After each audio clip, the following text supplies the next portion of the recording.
Isn't that the coolest thing in the world? I'm like super, it's shiny and mermaidish and super distracting.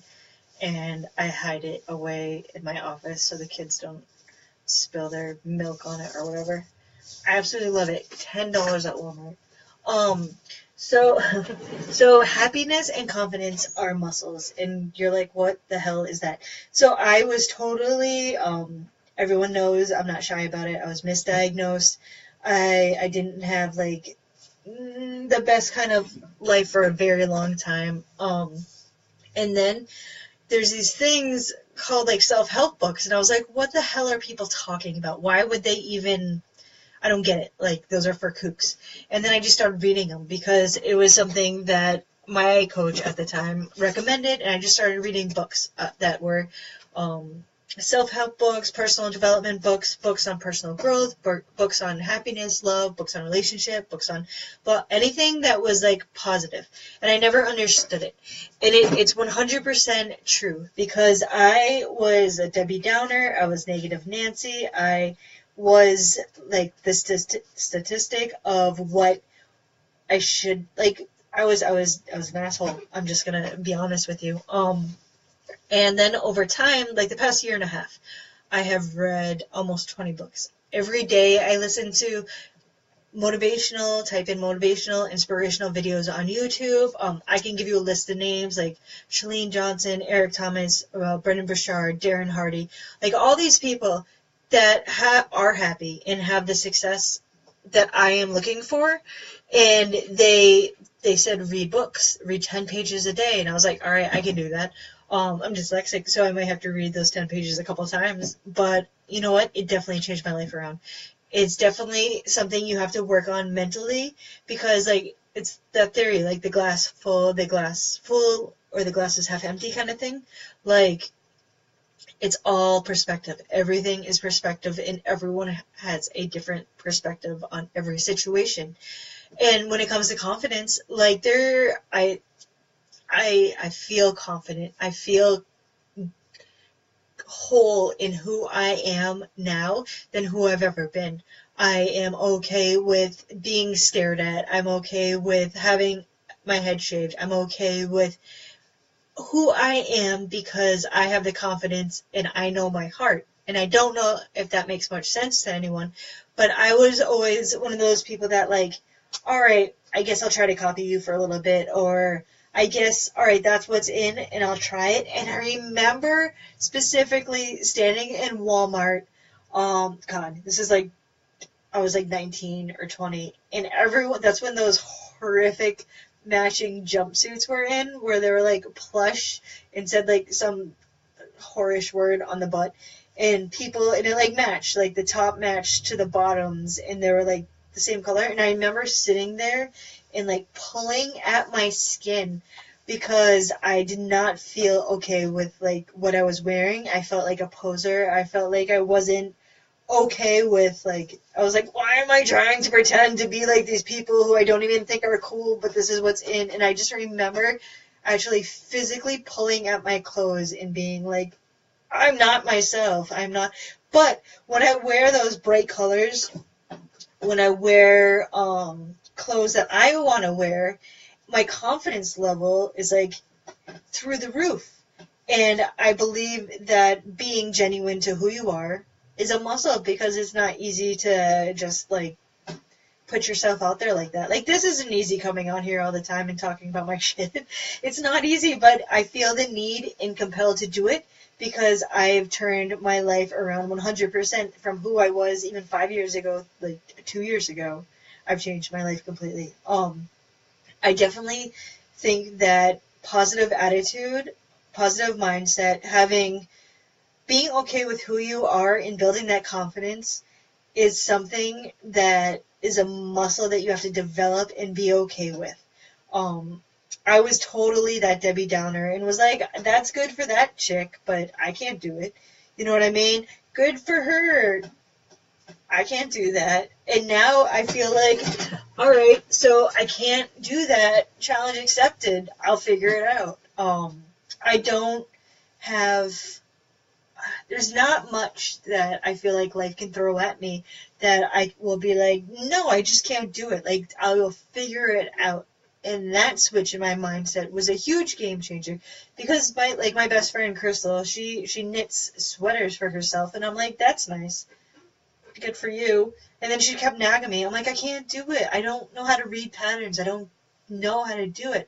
And now I crochet like a madwoman when the kids let me get a chance because I taught myself how to do it. Like every day with the girls, I'm working on building their muscle. Um, some people think it's funny, but you know what? If I had a positive upbringing, then maybe I would have started off like this a long time ago. But every day I say I can, and they both say I will. I say I'm smart, and they both say I'm beautiful.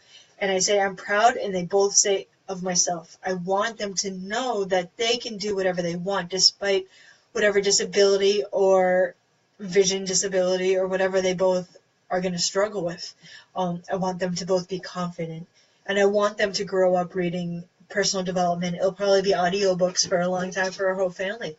But I think it's a huge game changer on who people can become. You have to have like a goal. You know what I mean? Like I have a direction of the woman I want to be one day. And I'm working my way to that. I don't think people even, I never did. I never had goals for anything. I was like, goals, schmoles, what the hell is that? You know what I mean? Like, you have to have, I feel the need that, my opinion, everyone can tell me to shove it. My opinion is everyone should have a goal for like every part of their life. I have an income goal. I have a goal for a relationship. I have a goal for how many times I'm gonna attempt to have sex with David in a month, because if I don't put it on the calendar and if I don't plan it, it's not gonna happen because life happens. I have a goal for how I'm gonna stay organized. Every day I sit down. I know I'm very open about having 2 planners, and I sit down and I evaluate what I did, what I didn't do, what I can do better the next day, and how can I be better tomorrow? Like, all you have to do is be a little bit better tomorrow than you are today. And I don't know, for the longest time I didn't do that. And I don't know how much sense this makes, but I really do believe that muscle, like confidence muscle and happiness muscle, is something that you have to work on. It's not like all of a sudden you have money and everything gets better. Yeah, some situations get easier and some stress is removed, but some stress comes right back on. It just overlaps and replaces itself. I don't think having a fancy car is going to make anyone truly happy inside. Like for me, this is totally selfish. This business is totally selfless and selfish at the same time. I am selfish with it because it's mine.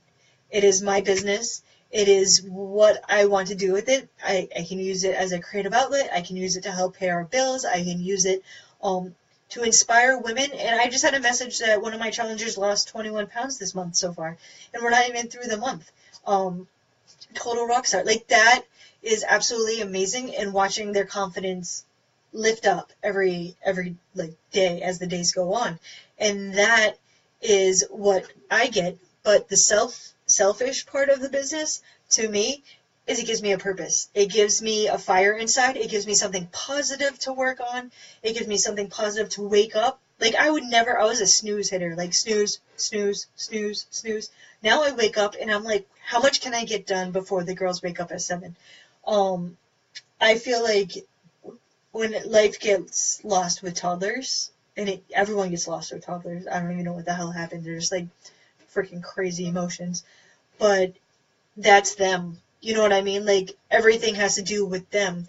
This has nothing to do with David. This has nothing to do with the girls. This has nothing to do with ABA. This has nothing to do with autism. This has nothing to do with anyone but me and how I want to help serve my people. And that's selfish and selfless at the same time, because sometimes I get really late text messages on people that are very upset, and that can be time sucking. But I know that I'm helping building people's confidence, and you have to work on that. You have to work on your confidence, and you have to work on your happiness. It's not going to like sprinkle above you one day and you're like, yes, I'm happy. That's not how shit works. Like, you have to literally work on being happy. And I feel like I am doing a good job at that. I feel like I'm moving in the right direction to the person that I want to be. And I know I kind of rambled, and thanks for watching. I feel compelled to share that it's not a given, it's not a gift. Happiness and confidence is not a gift. It has to be, it's just like everything else, like work. Like if you want to lose weight, you're not going to be like sprinkle some kind of medicine on you and you're going to lose weight. You have to work towards getting healthy and work towards feeling better and work towards losing weight and work towards burning the fat off your body and work towards putting good things in your body. It's not going to just happen. No one's going to make it happen for you. You have to work for it.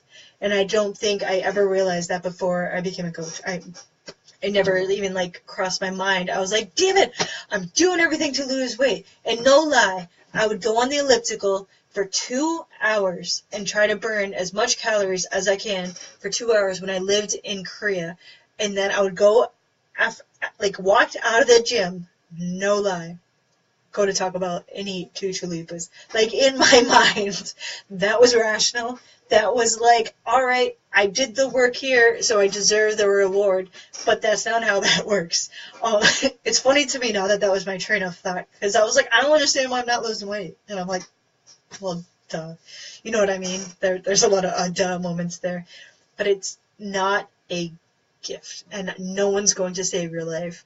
No one's going to be your hero. You legit have to get off your ass and be your own hero and work for your confidence and work for your happiness, because you can't let anyone else, like David is not by any means, I love you if you're going to watch this, by any means responsible for my happiness. And for the first couple years of our relationship, I put that burden on him. That is not his job. It was my job to figure out what I can do to make me happy. In this business, makes me happy. My posts make me happy. Being creative in my posts, crafts make me happy. And having something purposeful to drive towards every day makes me happy. And I just want you to understand that. I don't want you to feel like one day you're going to wake up and just be happy. It's not. It doesn't happen like that. All right. I just rambled on for like 12 minutes. All right. I'll talk to you guys later. Bye. Sorry about the swearing.